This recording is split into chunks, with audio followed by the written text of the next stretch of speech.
Hi, my name is Patrick Sheehan and I'm running for State Representative in House District 51.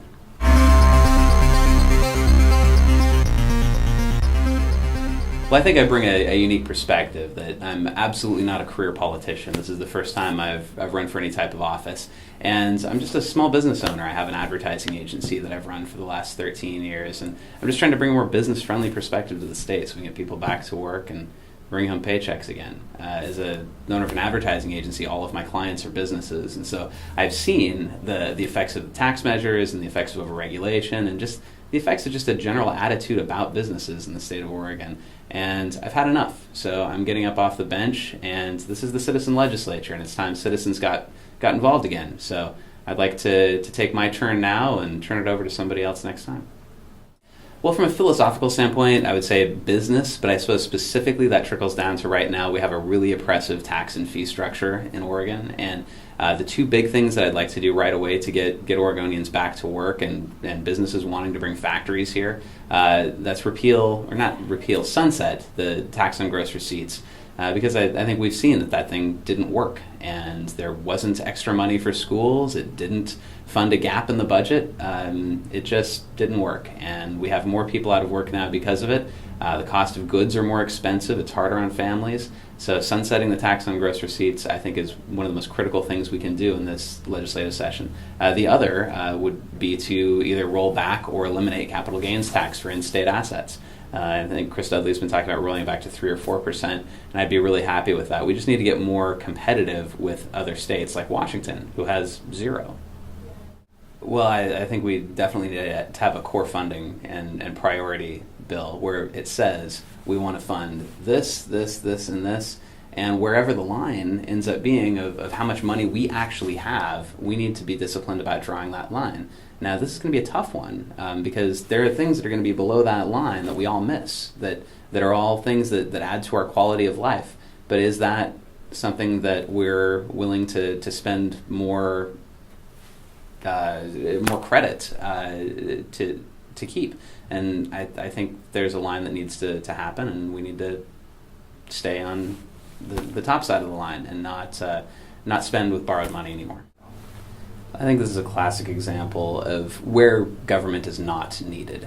And if we're spending money on regulating plastic bags, it's not going into the classroom, it's not going into public safety, and that makes no sense to me. There's sort of a school of thought that we've latched onto in Oregon that the government needs to mitigate every aspect of risk and make the entire state without any sort of personal accountability, and the government sort of takes over control of everything. And I think this plastic bag issue, although it's a fairly small issue, it's illustrative of a larger problem and just a culture that needs to shift. And the government doesn't need to be taking care of telling me what sort of bags that I use at the grocery store. I prefer paper bags anyway. You know, one of the things that I like to do with education that I think is important is private industry folks. We look at regulation and we look at how the government is regulating our private businesses, and it drives us nuts. The government regulates itself, I think, even more heavily. I think allowing teachers to do their job inside of the classroom rather than piling on test after test after test in the name of accountability and piling the other regulations that we put on them as far as teacher work days and things that they have to attend and do in order to keep current. I taught a class at Wilsonville High School through the Clackamas Community College years ago where I didn't have any of those rules. It was a contract, and so I was able to do whatever I wanted. And so as long as I was teaching computer graphics and they hit the end goal of knowing something more about computer graphics, they allowed me to do whatever I wanted. And so I created small advertising agencies and small video game development companies and all these models, and I brought in my colleagues from the real world to come in and judge projects. And it was rare that we had tests. I had them just to make sure that they knew some of the fundamentals.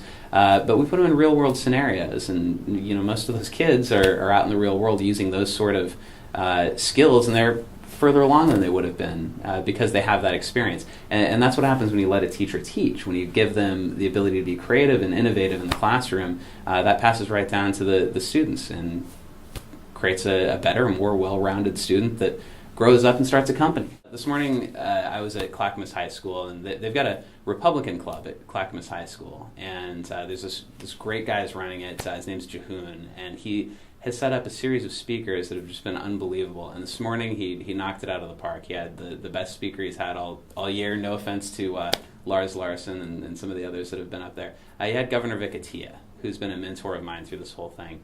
And Governor Atiyeh got up there and he just said, people need to be in politics because they have integrity and principles. Hang on to those two things and you'll be fine. Nothing else matters. You don't need a law degree. You don't need to be influenced by lobbyists. Just come in there with integrity, common sense. And that just tells me that I've been on the right track, because I've been saying that all along with obviously his direction through this whole process.